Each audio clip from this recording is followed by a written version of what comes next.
Le respect, ça se mérite. Il faut le mériter. Il y a un débat là-dessus. Ah bon? Il y a un débat. Plus les gens ne méritent pas d'être respectés, plus ils veulent être respectés. C'est ça le problème. Le type qui sait qu'il n'est pas respectable, il va vouloir être respecté. Ben, c'est ça le problème. Voilà. Donc lui, il sait tellement à quel point c'est une unité qu'il dit « Ouais, il faut qu'on me respecte. » Si, tu me respectes parce que je te respecte. Le respect est Mais mutuel. moi, je ne suis pas... Moi, je n'ai rien à voir avec toi. Moi, je suis au-dessus. Le respect peut être mutuel. Mais pas forcément. Ah ouais. Le respect peut être mutuel, mais c'est pas forcé. Attends, j'ai pas suivi le débat là. Quoi? Il disait le respect, c'est mutuel. Mais c'est pas forcé. J'ai jamais dit ça. Qu'est-ce qui a dit ça? Oui, le respect, c'est pas mutuel. Si je suis avec quelqu'un de niveau 1, est-ce que je dois le respecter comme quelqu'un qui est niveau 5? Moi, par exemple, je suis 10 fois plus intelligent que lui. Il ne doit pas me respecter plus que moi, je dois le respecter? Ah non, c'est pareil. Moi, je suis tout une unité, et je dois être respecté comme un génie. Je suis une unité, mais c'est pareil. Voilà l'abus. Alors ça, c'est tout à fait intéressant. Au niveau des immigrés, c'est un abus. Le type, il est nul, mais il veut qu'on le respecte. Et le contraire du respect, c'est l'insolence. Ah. Encore le Brix 1. Hein? Il y a l'insolence. Voilà, C'est le contraire du respect. T'as compris? J'ai compris. T'as compris, toi, t'as compris. T'as compris aussi, toi. Viens, mon bon ami, et tu poses des questions, savoir si on a compris. Alors moi, je suis facilement insolent. Oui, Je vous préviens. oui, je te l'accorde. Tu le sais, ça. Tu le sais. On se reconnaît. Tu le Mais connais. cela dit, pour lui, il a réagi au mot, il ne sait même pas ce que ça veut dire. Il ne comprend même pas le français. Donc, attention, ce type-là, il va dire oui, il ne sait même pas ce que tu as voulu dire. Alors, qu'est-ce que c'est qu'un quelqu'un d'insolent? Vas-y, explique-nous. C'est le respect. Rien à voir. Non, c'est pire que ça. C'est une Ah non, mais vous êtes provocation, trop l'insolence. loufoques, tous les deux. L'insolence, c'est une provocation, je veux dire. C'est ça le respect. Non, mais on a affaire à des demeurés, mais alors... T'as compris que l'insolence, c'est une provocation. Mais oui, mais lui, ça n'arrive... Il a compris de travers. Oui. Il n'a rien compris. Il s'accroche au mot, il n'a rien compris. Comme l'autre jour, il a écouté une émission à la télévision sur l'argent. Il est venu tout fier en disant, voilà, j'ai entendu un truc, au mois de septembre, on n'aura plus d'argent, je sais pas quoi. Tu n'avais rien compris à l'émission. Tu n'avais rien compris. Parce que, alors justement, c'est un point qui est intéressant.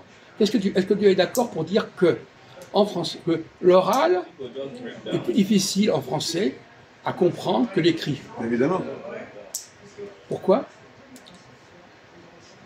Parce que lui, il croit que c'est le contraire. Parce que la langue française est une langue qui est mouvante, qui n'est pas... les langues mortes, on s'y retrouve. Mais une langue vivante, c'est difficile. Oui, c'est difficile, oui. C'est difficile à saisir. Donc lui, quand il entend une émission à la radio, il comprend un mot sur deux, et il arrive tout faire en disant, voilà ce qui va se passer, pauvre type. Et puis C'est un cas désespéré, ce pauvre mec. L'écrit est plus riche que l'oral, c'est ça surtout. Oui, nous avons eu ce débat. L'écrit est plus riche que l'oral parce que il est, on en a parlé il y a 5 minutes. Parce qu'il est défini. Parce que Il sait pas que ça écrit. Parce qu'il est indéfini. L'oral va donner beaucoup plus de diversité à l'écrit que l'écrit, c'est chose qui est très peu diversifié. Et l'oral est beaucoup plus divers. Quoi? Et là, on peut voir les choses comme ça. Non, non, non, non, non. Le passage à l'oral, tu l'as dit. D'ailleurs, tu l'as dit très clairement, mais après tu t'es perdu. Quand l'écrit, ben, c'est quelque chose qui, voilà, on le voit, c'était indiqué comme ça, mais on ne sait pas encore ce que ça va donner. Mais dès qu'on passe à l'oral, alors là, ça peut prendre des proportions imprévisibles.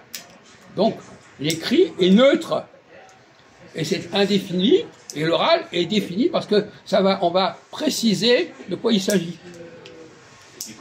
On va regarder l'oral. D'ailleurs, l'oral, quelle est la différence entre lire un texte et parler? Quelle est la différence? Quand on lit un texte, on ne se mouille pas. On ne se mouille pas quand on lit un texte. Et à l'oral, qu'est-ce qui se passe à l'oral?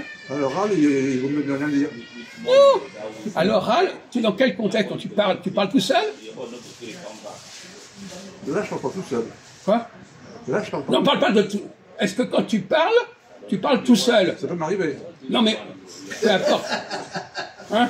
Ça peut m'arriver. Oui, d'accord, on s'en fout. On s'en fout. Arrête de faire le bouffon. Donc quand tu es. Il me reproche d'être autiste. Il me reproche d'être autiste. Ça peut m'arriver de parler tout seul, de penser Mais tout on seul. s'en fout, tu vas pas nous raconter ta petite vie de merde pendant des heures, là. Hein? Quand je suis avec vous, je pense tout seul, mais chez moi, je peux parler tout seul. Non. Quand tu parles, quand tu es dans la parole, si je dis cette personne, oralement, on précise de quelle personne il s'agit. Alors que si c'est écrit, on ne sait pas de qui on parle. Il y a des sous-entendus à l'écrit qui sont précisés à l'oral. Je sais à qui je parle, de qui je parle. Si par exemple il dit « nous sommes d'accord », qui c'est ce « nous » ? C'est les gens qui sont là, ces abrutis. Là, ça, on le sait. Quoi ? Nous sommes d'accord, on le sait, ça. Mais non, il n'a pas compris ça. Mais non, les gens, ils parlent, ils ne comprennent même pas exactement comment ça fonctionne. Le nous, Ça veut dire que c'est des gens le là. nous, c'est des gens qui sont là. Le vous, c'est des gens qui sont là. Par contre, si je parle, et si je l'écris, c'est pas précisé. Non, c'est pas pareil. Si je dis nous et j'écris, on ne sait pas qui est en question. Ouais, c'est pas. Mais par contre, si tu le parles l'oral, on sait que c'est. Voilà. Voilà. Et donc l'oral, c'est le contraire de la neutralité. Hein? Tu as compris ça? Alors dis quelque chose, mon vieux. Moi, je ne sais pas complètement endormi, complètement débile. Bon, je fais une pause pour aller pisser. Oui, bien sûr. 3 minutes. Stop chrono. Prends ton temps. Alors?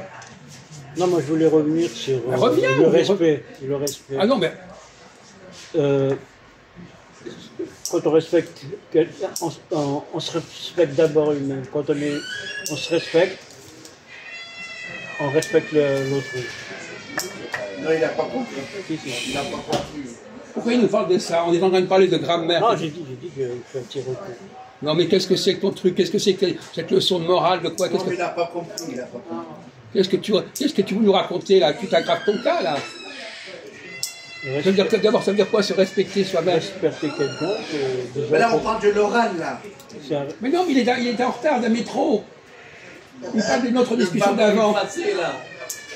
Le wagon, il est déjà passé, là. Non, j'étais garé, ça va. Oui, c'est ça. Tu vois pas que tu fais une digression ridicule là? Tu vois pas ça? Pour dire n'importe quoi en plus, parce que tu affirmes des trucs comme ça, tu ne nous expliques même pas pourquoi. Non, Jacques, je veux qu'il prenne les traitements. Quoi?